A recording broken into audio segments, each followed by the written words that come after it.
Hey y'all, my name is Jessica and I'm with KeyHR. We are a boutique company that helps small business owners solve HR issues. Usually when people think of us, they think we just do payroll or benefit administration, or they think we're just another PEO, but we are the real deal. We're locally owned, women-owned small business right here in downtown Orlando. We have a fully staffed HR department with SHRM certified professionals available to help our clients stay on top of the daily challenges in our industry. That being said, I've had a lot of questions come in from local business owners in the Central Florida area. And due to the type of business we are, we receive all the latest updates and resources available for business owners with regard to COVID-19. And the truth is it would be a terrible waste for me to only share this information with my existing clients. So I've created these videos as my social distancing way to help educate the community and provide access to the resources that are available, with the hope that I'm able to make a difference and help as many businesses out there as possible and improve our local economy as a whole. Now for a quick copyright disclosure. Under Section 107 of the Copyright Act of 1976, allowance is made for fair use for the purposes such as criticism, comment, new reporting, teaching, scholarship, and research. Fair use is permitted by the copyright statute that might otherwise be infringing. Nonprofit, educational, or personal use tips the balance in favor of fair use. We can all win together.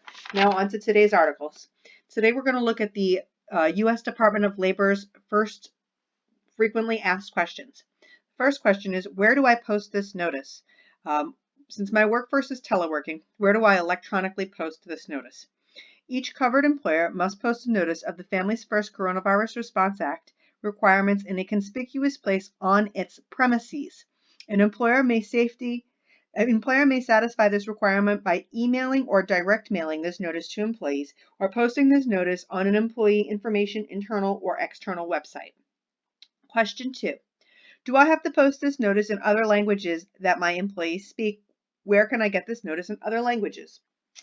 You are not required to post this notice in multiple languages, but the Department of Labor is working to translate it into other languages. Do I have to share this notice with recently laid off individuals? No. Do I have to share this notice with new job applicants? No. Do I have to give this notice of the FFCRA to new hires? Yes. If you hire a job applicant, you must convey this notice to them, either by email, direct mail, or posting this notice on the premises or in an employee information internal or external website. If my state provides greater protection than the FFCRA, do I still have to post this notice? Yes. All covered employers must post this notice regardless of whether their state law requires greater protections. The employer must comply with both federal and state law. I am a small business owner. Do I have to post this notice? Yes. All employers covered by the paid sick leave and expanded family medical leave provisions of the FFCRA are required to post this notice. How do I know if I have the most up-to-date notice? The most recent version of this notice is March 25th, 2020. Check the Wage and Hour Division's website to ensure you remain current. Our employees report to our main office headquarters each morning and then go to work at different worksite locations. Do we have to post this notice at all of our worksite locations? The notice needs to be displayed in a conspicuous place where all employees can see it. If they are able to see it at the main office, then it is not necessary to display at your worksite locations.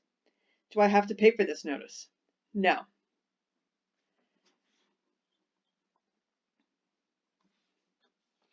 I'm running out of space. Can I put the required notice in a binder? No. We have break rooms on each floor. Do I have to post this notice in each break room on each floor, or can I just put it in the lunchroom?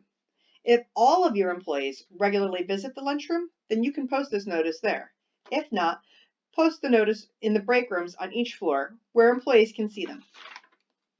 Our company has many buildings, and our employees report directly to the building where they work, and there is no requirement that they first report to our main office or headquarters prior to connecting to work. Do I have to post this notice in each of our buildings? Yes. By when do I have to have this notice posted? April 1st, 2020. Now the next one I'm looking at here is from the U.S. Department of Labor, and this is a field assistance bulletin. According to this field assistance bulletin, which I'll link of course below, President Donald Trump signed the FFCRA on March 18th, 2020. The FFCRA is designed to help both employees and their employers by providing for private employers paid sick and family leave that is dollar for dollar reimbursed through a refundable tax credit. To enable public and private employers who are covered by the Act to come into compliance with the new statute, the WHG will reserve a temporary period of non-enforcement of the FFCRA for the period of March 18th through April 17th, 2020. The Department will not bring enforcement actions against any public or private employer for violations of the Act within 30 days of the enactment of the FFCRA, March 18th through April 17th, 2020, provided that the employer has made reasonable good faith efforts to comply with the Act. For the purposes of this non-enforcement position, the employer who is found to have violated the FFCRA reasonably and in good faith when all of the following facts are present. The employer remedies any violations, including by making all affected employees whole as soon as possible. This program is designed to ensure that all covered employees have access to sufficient resources to pay required sick leave and family leave wages. The violations of the Act were not willful. The employer either knew and showed a reckless disregard for the matter of whether the conduct was prohibited. The Department receives a written commitment from the employer to comply with the Act in the future. After April 17, 2020, the limited stay of enforcement will be lifted and the Department will fully enforce violations of the Act as appropriate and consistent with the law.